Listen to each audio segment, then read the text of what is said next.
Hello, my name is Ashley Sterringer, and this is week 4 self-assessment deposition.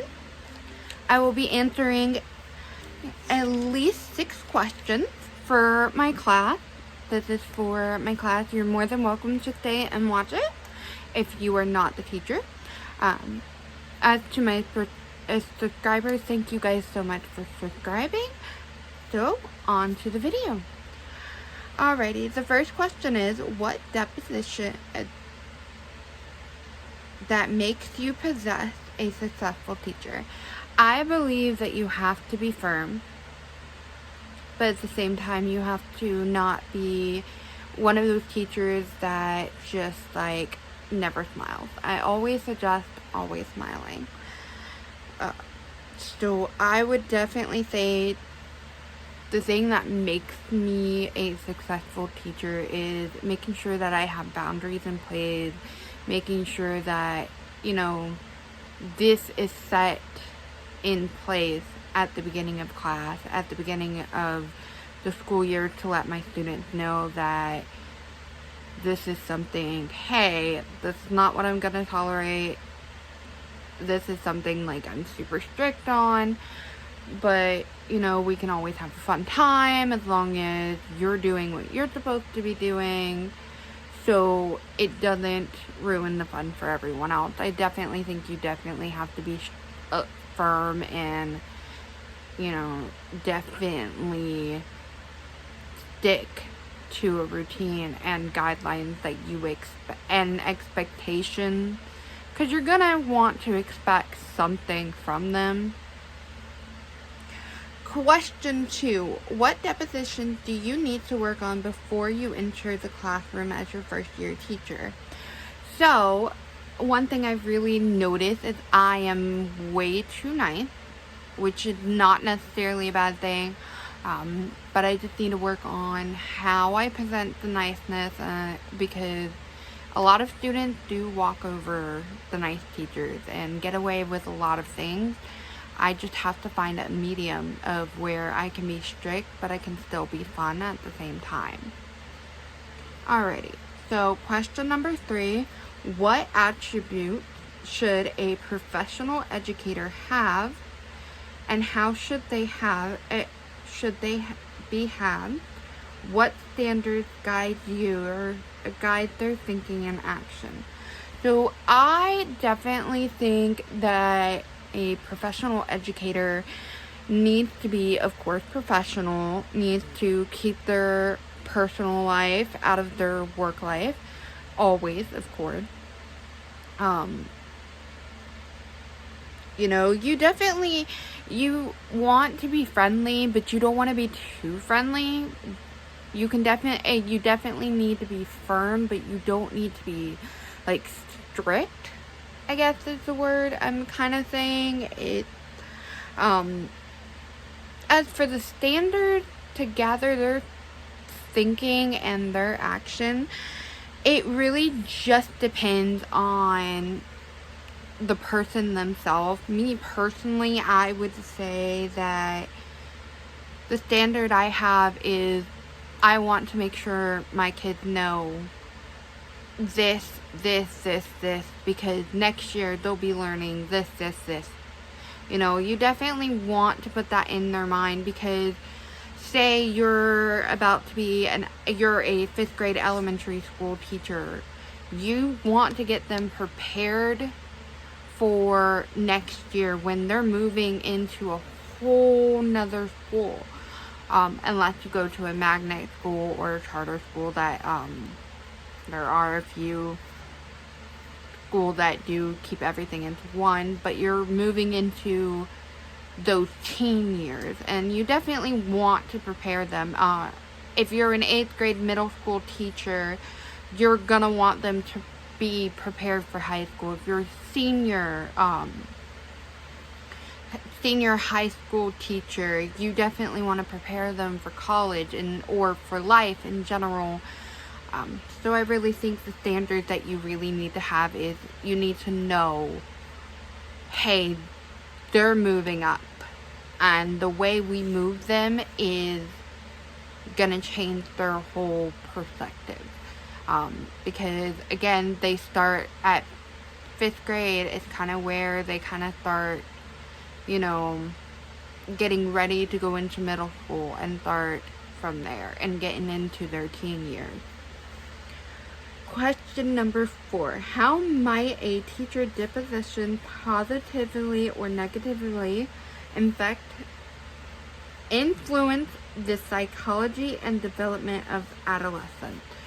So this question, when I first read it, I was like, I didn't really know how to answer that. It really depends. What you can do as a teacher is you can always help a child with anything. If they have problems and you're noticing it, have a conversation with them, talk them out, talk them through, just have something with them, have a conversation, tell them, don't just order them, ask them what's going on, let's see what we can do, how can we change this, what can we do to make this better. So, it's based on your wording, I guess I can say. So, it's really based off of how you word certain things. Alright, question number 5. How will you uphold the exception of profession, including code of ethics, professional standard of practice, and relevant laws and policies? So, how to answer this question is a little bit difficult because it's different in different states. You always want to be professional, no matter what. You always want to be professional. You want to always talk to your students, not like you're talking down to them, but you want to talk to them at a level where, hey, this is what I expect of you, this is what I would like for you to do, this is kind of where you are, so let's see how I can help you get to the point that you're supposed to be at. As for the code of ethics, it just, you always want to be polite, you always want to think things through first and foremost. You definitely want to follow any laws, as you guys know that, you guys don't know, my teacher does. I am in a school that is full of Christianity. It's called Grand Canyon University. It's a really good school. Definitely highly recommend it. They definitely work with you, and it's nice to be able to talk to our teachers and everything, especially online. So you want to have that balance.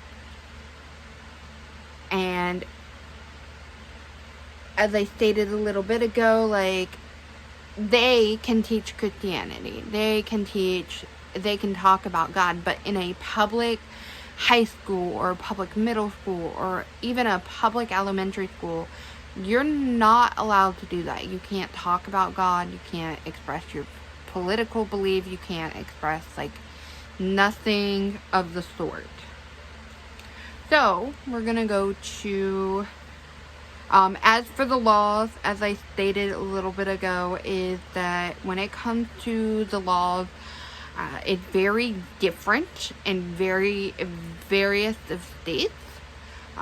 Here they have banned talking about certain topics in public schools, so we have to make sure that we're maintaining the laws and the policies and what their practice is and how they decide how something is done. And you always definitely just want to make sure that when you're as a first year teacher, you definitely want to watch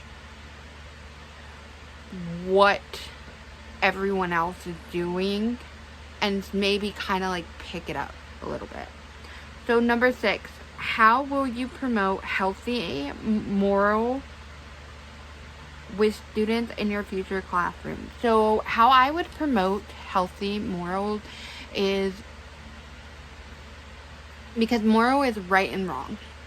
So I always want to teach them the right way to do something, and then, explain to them, hey, this is wrong, so let's see if we can try to fix you and get you back on the right path.